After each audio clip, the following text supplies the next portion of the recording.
joie, que d'émotion. Gérard?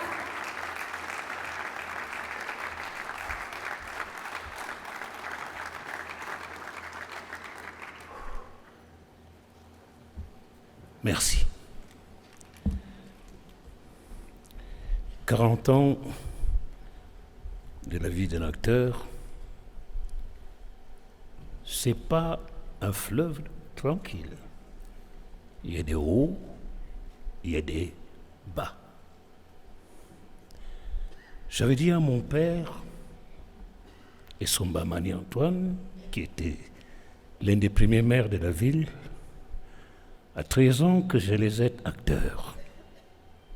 Il m'a dit non, les Noirs ne sont pas des acteurs. Je lui ai dit, papa, je vais essayer. À Douala, en classe de 4e, avant la mort de ce père que je n'ai jamais oublié, ça fait 60 ans bientôt qu'il est mort, j'ai joué pour la première fois sur une scène les plaideurs de Racine. Bien sûr, je n'avais pas de formation, je confondais mes répliques et celles de mes partenaires. Mon professeur qui était français m'a dit, tu peux essayer de prendre des cours, tu peux être un acteur. J'ai dit oui, je vais essayer. Puis à la mort de mon père, je n'avais plus de moyens pour continuer mes études. Le ministre de l'Éducation de l'époque, qui s'appelait M. Aranda Vincent, a refusé de m'accorder une bourse pour faire des études théâtrales à Paris. Mais j'ai néanmoins réussi à payer le bateau 21 jours Douala-Marseille. 21 jours, c'était long.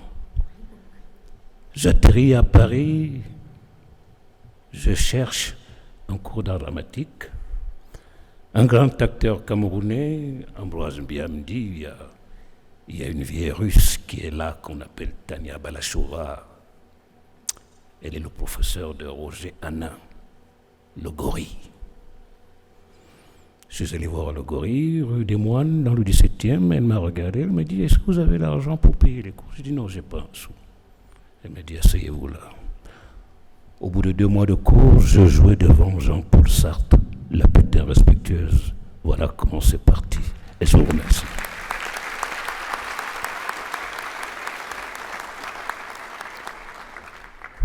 Je ne peux pas vous raconter tout le reste. Ce serait 50 ans. J'ai écouté tout à l'heure une musique que je n'oublie jamais, qui est l'un des auteurs de cette musique. Idiba. Le père d'Idiba, l'un des pères, parce qu'ils sont 2 grands compositeurs, il faut de temps en temps parler de nos anciens, même s'ils ne sont pas là, et Boalotine et tout le reste. Il faut de temps en temps donner cette formation à la jeunesse camerounaise aujourd'hui. Francis Bébé était encore haut fonctionnaire à l'UNESCO.